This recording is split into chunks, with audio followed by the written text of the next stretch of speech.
ஆண்டவராகிய இயேசு கிறிஸ்துவின் இனி நாமத்தினாலே குடியிருந்திருக்க அனைவரும் இயேசுவின் நாமத்தினாலே வாழ்த்துகிற இந்த வேளையிலும் இந்த நாளிலும் ஆதியாகமத்தில் பார்க்கும் பொழுது ஆதியாகமம் 16ஆம் அதிகாரம் 13ஆம் வசனத்தில் அப்பொழுது அவள் என்னை காண்கிறவரை நானும் இவ்விடத்தில் கண்டேன் அல்லவா என்று சொல்லி தன்னோட பேசின கர்த்தருக்கு நீர் என்னை காண்கிற தேவன் என்று பெயரிட்டார். அந்த ஆகார் என்ன செய்கிறாள்? ஆதியாகமம் 16ஆம் அதிகாரம் 13ஆம் வசனத்தில் அப்பொழுது அவள் என்னை காண்பவரை நானும் இவ்விடத்தில் கண்டேன், என்னை காண்பவரை இவ்விடத்தில் கண்டேன் அல்லவா என்று சொல்லி தன்னோட பேசின கர்த்தருக்கு நீர் என்னை காண்கிற தேவன் என்று பெயரிட்டாள். இதில் பார்க்கும் பொழுது ஆபிரகாம் ஆதியாகமம் 12ஆம் அதிகாரம் கர்த்தர் ஆபிரகாமை நோக்கி நீ உன் தேசத்தையும் உன் இனத்தையும் உன் தகப்பன் வீட்டையும் விட்டு புறப்பட்டு நான் உனக்கு காண்பிக்கும் தேசத்துக்கு போய் என்று சொல்கிறார். ஆண்டவர் சொல்றாரு, கர்த்தர் ஆபிரகாமை நோக்கி நீ உன் தேசத்தையும் உன் இனத்தையும் உன் தகப்பன் வீட்டையும் விட்டு புறப்பட்டு நான் காண்பிக்கிற தேசத்துக்கு போய் என்று சொல்கிறார். அப்படி ஆண்டவர் திடீரென்று சொன்னால் நம்ம யோசிப்போம். ஆனால் ஆபிரகாம் உடனே கர்த்தரோட வார்த்தை கீழ்ப்படிந்து போகிறதை பார்க்குறோம். நான் உன்னை பெரிய ஜாதியாக்கி ஆசீர்வதித்து உன் பேரை பெருமைப்படுத்துவேன், நீ ஆசீர்வாதமாக இருப்பாய் என்று சொல்லி வாக்குத்தத்தம் பண்ணி ஆபிரகாமை தேவன் அனுப்புகிறதை பார்க்கிறோம். கடந்து போகிறார். கடந்து போகிற நாட்களிலே ஆபிரகாமுக்கு இந்த கானானில் போய் கொண்டிருக்கும் பொழுது அவனுக்கு கொஞ்ச நாள் வந்தவுடனே கொஞ்சம் வறட்சிகள் வேதனைகள் வருகிறது. மனைவி சும்மா நம்ம இங்கே வந்திருக்கிறோம், இவ்வளோ நாள் ஆயிடுச்சு, நம்ம குழந்தை பாக்கி இல்லை என்று சொல்லி அவர் பக்கம் ஒரு புலம்புகிறார். இப்படிப்பட்ட ஒரு சூழ்நிலையிலே ஆபிரகாம் வாக்குத்தத்தை பெற்றுக்கொண்டு தேவன் சொன்ன வார்த்தைக்கு கீழ்ப்படிந்து அவன் கடந்து போகிறதை பார்க்கிறோம். போகும் பொழுது போய்கொண்டிருக்கும் பொழுது அவனுக்கு கொஞ்ச நாள் கழித்து அவனுக்கு அந்த இடத்துல ஒரு செழிப்பு இல்லையே, விடுதலை இல்லையே, குழந்தை பாக்கியம் இன்னும் கிடைக்கவில்லை என்று சொல்லும் பொழுது மனுஷனுடைய வார்த்தையை கேட்டு எகிப்துக்கு கடந்து போகிறான். எகிப்துக்கு கடந்து போகும் பொழுது எகிப்திலே பார்வோன், அதாவது எகிப்தின் அதிகாரியாகிய பார்வோன் ஆபிரகாம் மனைவி சாராளை அந்த இடத்துல அவன் சிறைபிடிக்கிறதை பார்க்கிறோம்.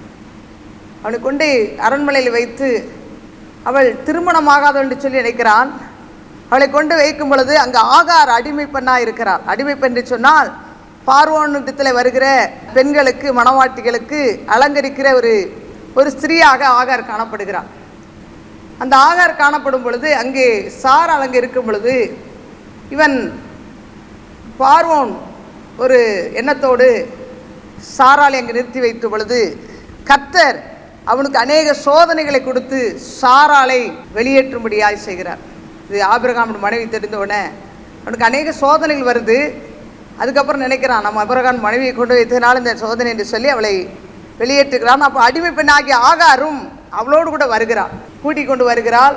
அப்பொழுது இந்த அடிமை பெண்ணை நினைக்கிறாள் சாராள், ஆபிரகாம் மனைவி நினைக்கிறாள், இந்த அடிமை பெண்ணை நம் கணவனுக்கு மறுமனையாட்டியாக நியமிக்கலாம், நியமித்தால் இவள் மூலமாக ஒரு சந்ததி உருவாகும் என்று சொல்லி அப்படியாக நினைக்கிறதை பார்க்கிறோம். நினைத்து அந்த 16ஆம் அதிகாரம் ஆதியாகமம் 16ஆம் அதிகாரத்திலே 11ஆம் வசனம் 16ஆம் அதிகாரம் 11ஆம் வசனத்திலே பின்னும் கர்த்தருடைய தூதனானவர் அவளை நோக்கி நீ கர்ப்பவதியாயிருக்கிறாய், ஒரு குமாரனை பெறுவாய், கர்த்தர் உன் அங்கலாய்ப்பை கேட்டபடினால் அவனுக்கு இஸ்மவேல் என்று பெயரிடுவாயாக. அப்போ ஆகாருடைய அங்கலாய்ப்பை பார்த்து கர்த்தர் அவளுக்கு ஒரு கற்பத்திற்கனி கொடுத்திருக்கிறார் என்று சொல்லி ஒரு தூதனை அனுப்பி கர்த்தர் அதை நிரூபிக்கிறார். அந்த குழந்தைக்கு இஸ்மவேல் என்று பெயரிடுவாயாக என்று பெயரையும் கர்த்தர் தூதர் மூலமாக சூட்டுகிறதை பார்க்கிறோம். இப்படிப்பட்ட சூழ்நிலையிலே ஆகாருக்கு குழந்தை உண்டான பிறகு, குழந்தை பிறந்த பிறகு ஆகார் ஒரு விதமாகிறாள். அந்த நாச்சியாரை அற்பமாய் எண்ணுகிறார், சாராளை அற்பமாய் எண்ணுகிறார். இவளுக்கு குழந்தை பிறக்க தகுதி இல்லாதவள், நாம் பெற்றுக் கொடுத்திருக்கிறோம் என்று சொல்லி அற்பமாய் எண்ணுகிறாள். உடனே சாராளுக்கு ரொம்ப வேதனையாக இருக்கிறது, மனமடிவாக இருக்கிறது. நாம் தான் இவளுக்கு மறுமனாட்டியாக நம் கணவனுக்கு நியமித்தோம், இவள் நமக்கே வேதனைக்குரியவராக வந்து விட்டாள் என்று சொல்லி இவளை வெளியேற்றுகிறதை பார்க்கிறோம். வெளியேற்றும் பொழுது ஆகார் ஒரு வார்த்தை கூட கேட்கவில்லை. யாரிடத்துல?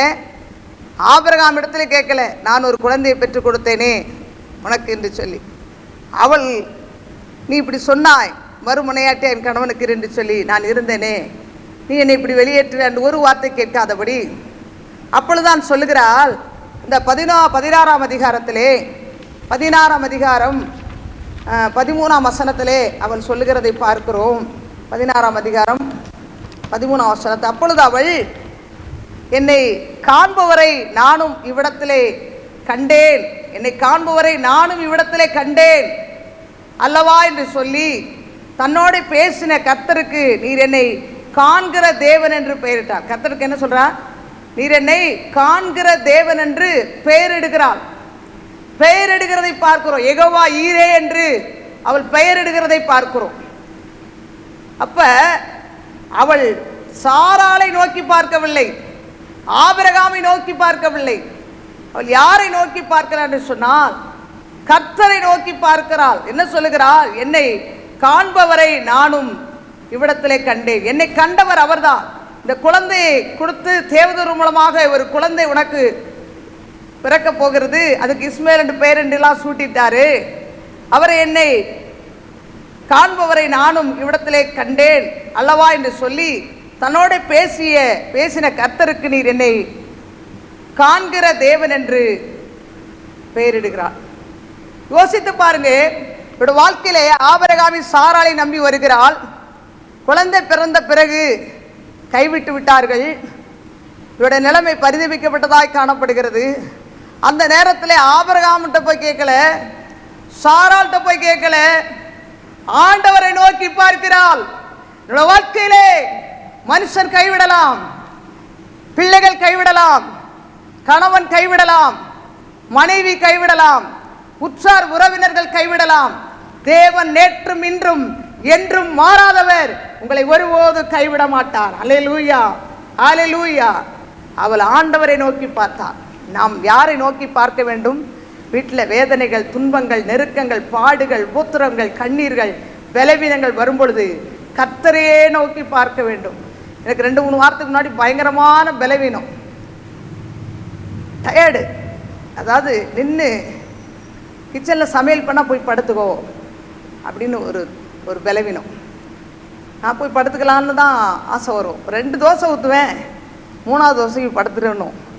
சே, படுக்கக்கூடாது, நம்மளோட இருக்கிற ஆண்டவர் தெரியும் அப்படின்னு சொல்லி 3ஆவது தோசை ஊற்றுவேன், 4ஆவது ஊற்றுவேன், 5ஆவது ஊற்றுவேன், 6 தோசை, அவருக்கு 4, நான் எனக்கு 2 ஊற்றிட்டு பேசாமல் வந்து சட்னியில் அரைச்சி படுத்துருவேன். இப்படி தான் என்னுடைய நாள் கடந்து போனது. கண்ணீரின் பாதை. இந்த மாதிரி பலவீனம் என் வாழ்க்கையிலே வந்ததே கிடையாது.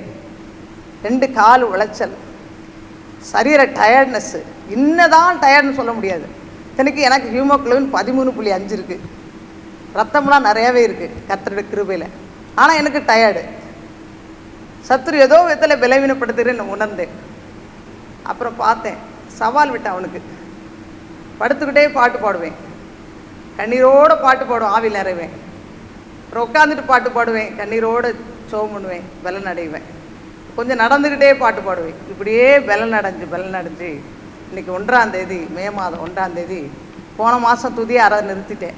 என்னால் அப்படி நின்று பாடி தேவனை ஆராதிக்க முடியாது என்ற ஒரு நிலைமையில் வந்துவிட்டேன்.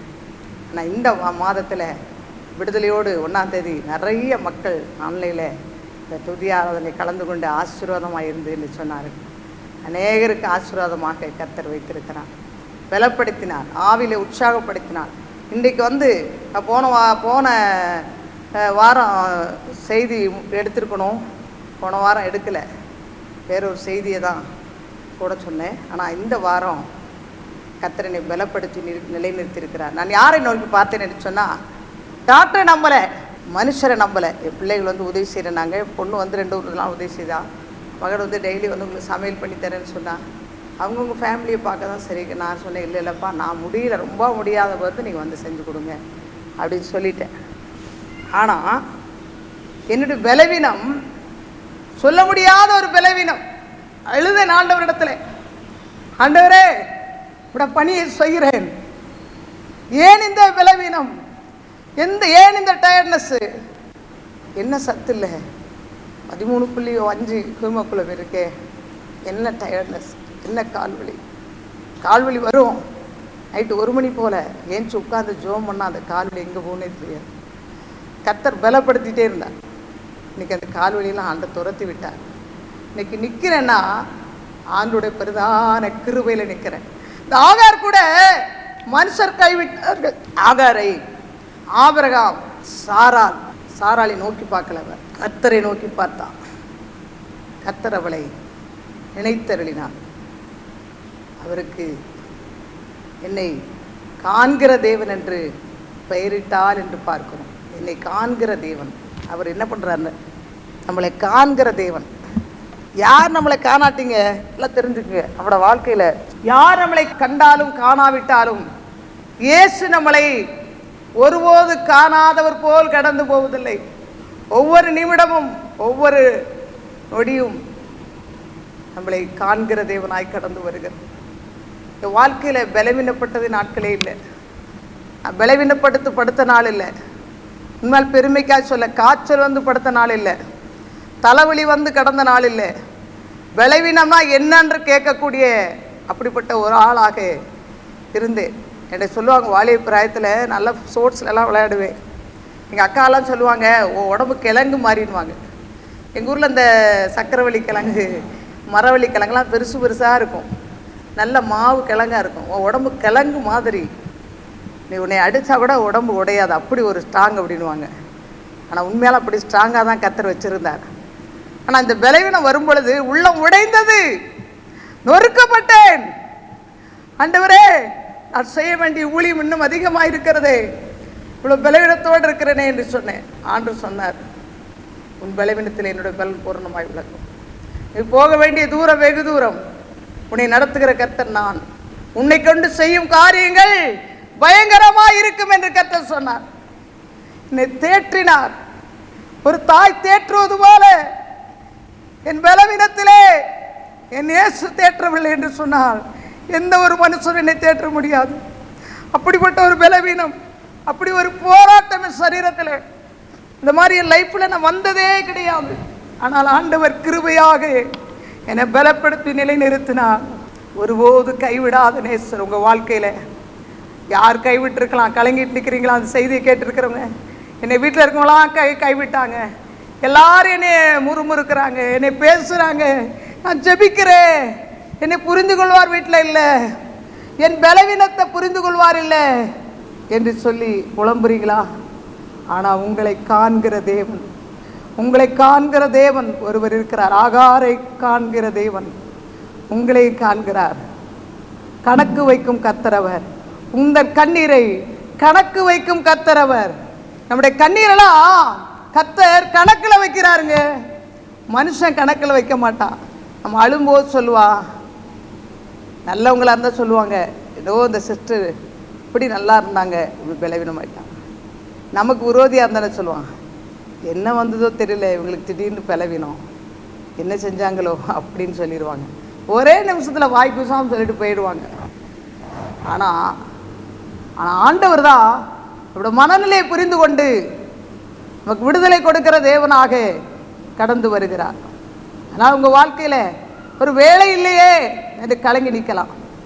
ஒரு சகோதரன் அமெரிக்கா போகிறதுக்கு முன்பாக அநேக தடைகள், விசா கிடைப்பதில் தடை, அங்கேருந்து மெயின்லேயே அவங்களுக்கு வந்து ஆர்டர் வந்துருச்சு. இங்கே கம்பெனியில் விட மாட்டேங்கிறாங்க, இவனை விட்டுறக்கூடாதுன்னு சொல்லி. அப்போ வந்து அந்த மகன் ஜெபம் வந்தார். அப்போ ஆண்டு சொன்னார், பயப்படாத, நான் உனக்கு துணை நிற்கிறேன், நடத்துவேன்னு சொன்னார். நான் உனக்கு யுத்தம் பண்ணுவேன்னு சொன்னார். அதே 2-3 நாளில் கம்பெனியில் அவங்களாம் வாய மூடுற அளவுக்கு மேலேருந்து அதிகாரிகிட்ட இருந்து உத்தரவு வந்து அவர் அனுப்பிச்சி விடு அப்படின்ட்டாங்க. இங்கேருந்து அனுப்பிச்சி விட்டு இன்றைக்கி பார்த்திங்கன்னா அமெரிக்காவில் தம்பி ஒர்க் பண்ணிகிட்ருக்கான். கர்த்தர் ஆசீர்வாதமாக அங்கே வைத்திருக்கிறார். இவ்வளோ தடைகள் வந்தது. திடீர்னு செல்ஃபோன் காணாமல் போய்விட்டது. 60,000 செல்ஃபோன் திடீர்னு காணாமல் போய்விட்டது. ஆட்டி போகிற நேரத்துக்கு அதில் எல்லாமே வச்சுருக்கிறேன், செல்ஃபோன் காணாமல் போயிடுச்சு, என்ன பண்ணுறதுன்னு தெரியல. அப்போ ஜெபித்தோம், ஆண்டவரே இந்த 60,000 செல்ஃபோன், 60,000 ரூபா செல்ஃபோனும் எப்படியாவது கிடச்சிடணும் ஆண்டவரே அப்படின்னு. கடைசியில் ஏதோ ஒரு வாட்ச்மேன் கையில் கிடச்சி அவர் எடுத்து கொடுத்துருக்கிறார். எவ்வளோ நல்லவர், கர்த்தர் நல்லவர் என்பதை ருசித்து பாருங்கள். அந்த மகன் அந்த நாளிலே ரொம்ப தேவன் மீது பயபக்தியோடு தேவனை சேவிக்க உண்மை உத்தமமாய் கடந்து வந்தார். அவர் ஒரு இந்து மகன்தான். ஆனால் கர்த்தரை ஏற்றுக்கொண்டு கர்த்தரை சொந்த இரட்சகராக ஏற்றுக்கொண்டு வைராக்கியமாக தேவனுக்காய் நின்றார். கர்த்தர் வைராக்கியமாக நின்று மகனுடைய காரியங்களை வாய்க்க செய்து இன்றைக்கு அமெரிக்காவிலே வேலை செய்யும்படியாய் கர்த்தர் கிருபை செய்தார். ஆச்சரியமாய் நடத்தினார், அதிசயமாய் நடத்தினார். உங்கள் வாழ்க்கையிலும் கூட மனுஷர்கள் தடை பண்ணலாம், வேலை கிடைக்கக்கூடாது, இவர் மேலே வரக்கூடாது என்று சொல்லி மனுஷர்கள் உங்களுக்கு தடை பண்ணலாம். ஆனால் இயேசு தடைகளை உடைத்து உங்களை உயர்த்துகிற தேவனாய் கடந்து வருவார். மனுஷன் எத்தனை தடை பண்ணாலும் உங்களை உயர்த்துகிற தேவன் உயர்த்தியே தீருவார். ஆகாரை கைவிட்டாலும் இயேசு கைவிடலை. அவளை ஆதரிக்கிற தேவனாய் கடந்து வருகிறார். இந்த நாளில் ஒருவேளை பலவீனத்தில் கைவிடப்பட்ட நிலையில் இருக்கலாம், கடன் பிரச்சனையில் கைவிடப்பட்ட நிலைமையில் இருக்கலாம், இல்லை ஒருவேளை வீடு கட்டி பாதியிலே கட்ட முடியாமல் நிலைமையில் இருக்கலாம், ஒருவேளை பணப்பற்றாக்குறையில் இருக்கலாம், குடும்ப சமாதான குறைவில் இருக்கலாம், குடும்பம் உடையிறது போல இருக்கிறதே என்று சொல்லி கலங்கி நிற்கலாம். நீங்கள் மனுஷரை பார்க்காதீங்க, ஆண்டவரை நோக்கி பாருங்க, ஆண்டவரை நோக்கி பாருங்க, ஆண்டவரை நோக்கி முறையிடுங்க. உடனே என்ன பண்ணுறாங்க மக்கள்? உடனே ஊழியக்காரர் ஃபோன் அடித்து சொல்கிறது நல்லது தான். பரிசுத்தவான்கள் ஜெபிக்கும் பொழுது கர்த்தர் கேட்பார். பரிசுத்தவான்களுடைய ஒரு நீதிமானுடைய ஜெபத்தை கேட்கிற தேவன். ஆனால் நாமளும் ஜெபிக்கிறவர்களாக இருக்க வேண்டும். ஜெபிக்கிறவர்களாக இருந்தால்தான் ஊழியர்கள் ஜெபம் உடனே கேட்கப்படும். நீங்கள் ஜெபிக்காமல் தூங்கி கொண்டு ஏனதானே இருந்து கொண்டு ஊழியக்காரர்கள் ஜெபித்தா போதும் அப்படின்னு இருந்தால் நடக்காது கதை. நீங்களும் ஜெபிக்கும் பொழுது கண்டிப்பாய் கர்த்தர் உங்கள் கண்ணீரை களிப்பாக மாற்றுவார். உங்கள் துக்கத்தை கர்த்தர் சந்தோஷமாய் மாற்றுகிற தேவனாய் கடந்து வருவார். அல்லேலூயா. என்னை காண்பவரே, தினம் காப்பவரே, என்னை காண்பவரே, தினம் காப்பவரே, ஆராய்ந்து அறிந்திருக்கின்றேன், சுற்றி சுற்றி சூழ்ந்திருக்கின்றேன், ஆராய்ந்து அறிந்திருக்கின்றேன், சுற்றி சுற்றி சூழ்ந்திருக்கின்றேன். நான் அமர்வதோ நான் எழுவதோ நன்றாய் நீர் அறிந்திருக்கின்றேன். ஐயா, நன்றாய் நீர் அறிந்திருக்கின்றேன். எண்ணங்கள் ஏக்கங்கள் எல்லாரும் மக்காரனரா ஓ சபர வர வர வரவா எண்ணங்கள் ஏக்கங்கள் எல்லாமே அறிந்திருக்கின்றீர். நடந்தாலும் படுத்தாலும் அப்பா நீர் அறிந்திருக்கின்றீர். நன்றி ராஜா, இயேசு ராஜா, நன்றி ராஜா, இயேசு ராஜா. என்னை காண்பவரே, தினம் காப்பவரே, என்னை காண்பவரே, தினம் காப்பவரே, ஆராய்ந்து அறிந்திருக்கின்றேன், சுற்றி சுற்றி சூழ்ந்திருக்கின்றேன், ஆராய்ந்து அறிந்திருக்கின்றேன், சுற்றி சுற்றி சூழ்ந்திருக்கின்றேன். நான் அமர்வதோ நான் எழுவதோ நன்றாய் நீர் அறிந்திருக்கின்றேன். ஐயா, நன்றாய் நீர் அறிந்திருக்கின்றேன். முன்னும் பின்னும் நெருக்கி நெருக்கி சுற்றி என்னை சூழ்ந்திருக்கின்றேன். முன்னும் பின்னும் நெருக்கி நெருக்கி சுற்றி என்னை சூழ்ந்திருக்கின்றேன். உன் திருக்கரத்தால் தினமும் என்னை பற்றி பிடித்திருக்கின்றேன். நன்றி ராஜா, இயேசு ராஜா, நன்றி ராஜா, இயேசு ராஜா. என்னை காண்பவரே, தினம் காப்பவரே, என்னை காண்பவரே, தினம் காப்பவரே, ஆராய்ந்து அறிந்திருக்கின்றேன், சுற்றி சுற்றி சூழ்ந்திருக்கின்றேன், ஆராய்ந்து அறிந்திருக்கின்றேன், சுற்றி சுற்றி சூழ்ந்திருக்கின்றேன். நான் அமர்வதோ நான் எழுவதோ நன்றாய் நீர் அறிந்திருக்கின்றீர். ஐயா நன்றாய் நீர் அறிந்திருக்கின்றீர். கருவை உம் கண்கள் கண்டன, கருவை உம் கண்கள் கண்டன. மறைவாய் வளர்வதை கவனித்தீரே, கருவை உம் கண்கள் கண்டன.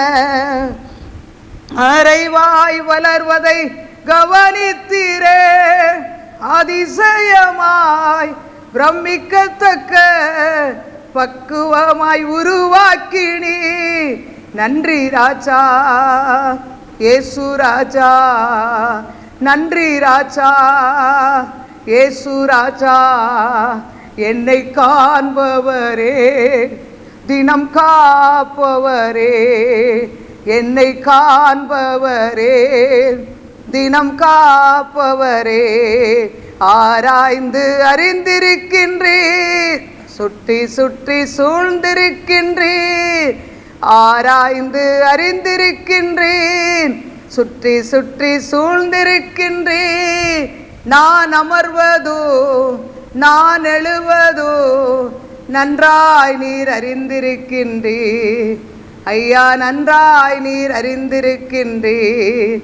உமது ஆவிக்கு மறைவாய் எங்கே நான் ஓட முடியோ, உமது ஆவிக்கு மறைவாய் எங்கே நான் ஓட முடியோ. உம் சமூகம் இல்லாதிருந்தால் எப்படி நான் வாழ முடியோ. நன்றி ராஜா இயேசு ராஜா, நன்றி ராஜா இயேசு ராஜா. என்னை காண்பவரே, தினம் காப்பவரே, என்னை காண்பவரே, தினம் காப்பவரே. கர்த்தாவே, இந்த வேலைக்காக நன்றியோடு நாங்கள் உம்மை ஸ்தோத்திரிக்கிறப்பா. ஆகார் சொன்னது போல என்னை காண்கிற தேவன் என்று சொன்னது போல ஆண்டவரே, கைவிடப்பட்ட நிலைமையில யாரெல்லாம் இருக்கிறாங்களோ அவங்களெல்லாம் நீங்கள் காண்கிற தேவன் ஆண்டவரே. அவர்களை கண்ணீரை துடைக்கிற தேவனாய் கடந்து வருகிறேன், காயங்களை கட்டுகிற தேவனாக கடந்து வருகிறேன். யாரெல்லாம் அந்த நாளிலே குடும்பத்தில் நெருக்கப்பட்டு ஆண்டவரே நிந்தைகளை அவமானங்களை சுமந்து என்னை விசாரிப்பார் இல்லையே, நான் கண்ணீர் வடித்து கொண்டிருக்கிறேனே, நான் யாரிடத்தில் என்னுடைய வேதனையை சொல்ல முடியும் என்று சொல்லி வீட்டிலே குமுறி கொண்டிருக்கிற ஸ்திரீமார்களை கண்ணோக்கி பாரும், பிள்ளைகளை கண்ணோக்கி பாரும் ஆண்டவரே. உற்றார் உறவினர்களை கண்ணோக்கி பாரும். எந்தெந்த சூழ்நிலை கண்ணீர் வடிக்கிறாங்களோ அந்த கண்ணீரை இன்றைக்கு களிப்பாக மாற்றுங்கப்பா. துக்கத்தை சந்தோஷமாய் மாற்றுங்க ராஜா. உங்களோட வல்லமை இந்த செய்தியை கேட்கிற ஒவ்வொரு வீடுகளிலும் கடந்து போவதாக. அவர்களை சோறுக்குள்ளாக்குறேன், பலவீனத்துக்குள்ளாக்குறேன், அவிசுவாசத்தை கொண்டு வருகிறேன். பயத்தின் ஆவிகள், பலவீனப்படுத்துகிற ஆவிகள் வெளியேறுவதாக, இயேசுவின் நாமத்தினாலே வெளியேறுவதாக. ஒரு அற்புத விடுதலை என் இயேசுவின் நாமத்தினாலே உண்டாவதாக. ஆண்டவரே, கடன் பிரச்சனை இருக்கிற பிள்ளைகளுக்கு கடன் பிரச்சனை விடுதலை கொடும் ஆண்டவரே. பிள்ளைகள் சமாதானம் இல்லாமல் இருக்கிற குடும்பங்களை சமாதானத்தை கட்டளிடும் ஆண்டவரே. கடன் மணிக்குள்ளே இருக்கிற சமாதான குறைகளை நீக்கி போடும் ஆண்டவரே. சோதர ராஜா, பிள்ளைகளோட படிப்புகளை ஆசீர்வதிங்க, பிள்ளைடைய எதிர்காலங்களை ஆசீர்வதிங்க, கையின் பிரயாசங்களை ஆசீர்வதிங்க. வேலைக்காக யாரெல்லாம் ட்ரை பண்ணி கொண்டிருக்கிறாங்களோ அவங்க வேலையில் ஆண்டவரே ஒரு அற்புதம் செய்யுங்க. என்னை காண்கிற தேவன் என்று சொல்லி ஆகார் சொன்னது போல இவர்கள் சொல்லட்டும் ஐயா. ஆசீர்வாதத்தை பெற்றுக்கொள்ளட்டும். என்னை இயேசு காண்கிறார், யார் கைவிட்டாலும் என்னை இயேசு கைவிட மாட்டார், நல்ல வேலை கொடுப்பார், என்னை ஆசீர்வதித்து உயர்த்துவார் என்று சொல்லி உடைய பிள்ளைகள் உம்மை நோக்கி பார்க்கட்டும் ஐயா. அவர்கள் அவரை நோக்கி பார்த்து பிரகாசம் அடைந்தார்கள், அவருடைய முகங்கள் வெட்கப்படவில்லை என்று வேதம் சொல்கிற பிரகாரமாக வெட்கப்பட்டு போகலைப்பா. யாரெல்லாம் சரீரத்தில் டயர்ட்னஸோடு இருக்கிறாங்களோ, யாரெல்லாம் சோர்வோடு இருக்கிறாங்களோ, இயேசுவின் நாமத்தினாலே இப்பொழுது எழுந்து நடப்பார்களாக. பலவீனங்கள் மாறுவதாக அப்பா, பலவீனங்கள் மாறுவதாக, கால்வலிகள் நீங்குவதாக. யாரெல்லாம் கால்வலியில் இருக்கிறாங்களோ, காலை கட்டி வைத்திருக்கிற பொல்லாத ஆவிகள் காலை விட்டு வெளியேறு என்று கட்டளை கொடுக்கிற இயேசுவின் நாமத்தினாலே, இயேசுவின் நாமத்தினாலே சுகர், பிரஷர் என்னென்ன இருக்கிறதோ எல்லாம் இயேசுவின் நாமத்தால் வெளியேறுவதாக. சுகரெல்லாம் நார்மலைக்கு வருவதாக, பிரஷர் நார்மலைக்கு வருவதாக. என்னென்ன வியாதியில பாதிக்கப்பட்டு கண்ணீர் விடுறாங்களோ அவங்களுக்கு இன்றைக்கு ஒரு அற்புதம் இயேசுவின் நாமத்தினால் நடைபெறுவதாக. பொல்லாத பலவீனப்படுத்துகிற ஆவிகள் குடும்பங்களை விட்டு இப்பொழுதே வெளியேறிட்டு கட்டளை கொடுக்கிற இயேசுவின் நாமத்தினாலே இந்த செய்தியை கேட்கிற ஒவ்வொரு வீடுகளிலும் தெய்வீக பிரசன்னம் இறங்கட்டும். இந்த செக்கினாவின் மகிமை ஒவ்வொரு இல்லத்தை மூடுவதாக, ஒவ்வொரு சரீரங்களை பலப்படுத்துவதாக. இப்படி தேவைகள், வாஞ்சைகள், எதிர்பார்ப்புகள் எல்லாவற்றையும் நிறைவேற்றி கொடுங்க. பிசாசின் பிடி இருக்கிற பிள்ளைகளுக்கு பிசாசின் பிடியிலிருந்து விடுதலை கொடுங்க. என்னென்ன தேவைகளோடு எதிர்பார்ப்போடு இருக்கிறாங்களோ, திருமணமாகாத வாலி பிள்ளைகளுக்காக ஜெபிக்கிறோம். எத்தனையோ தாய்மார்கள் ஜெபித்து கொண்டிருக்கிறாங்கப்பா. என் பிள்ளைக்கு நல்ல ஒரு வரன் வர வேண்டுமே என்று கண்ணீர் வடிக்கிறாங்க.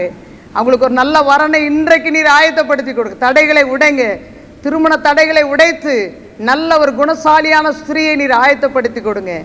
இந்த வாரத்தில் திருமண காரியங்கள் கைகூடி வந்தது என்று சொல்லி அவர்கள் சாட்சி பகர உம்முடைய நாம மகிமைப்பட ஆவியான கிருபை செய்யும்.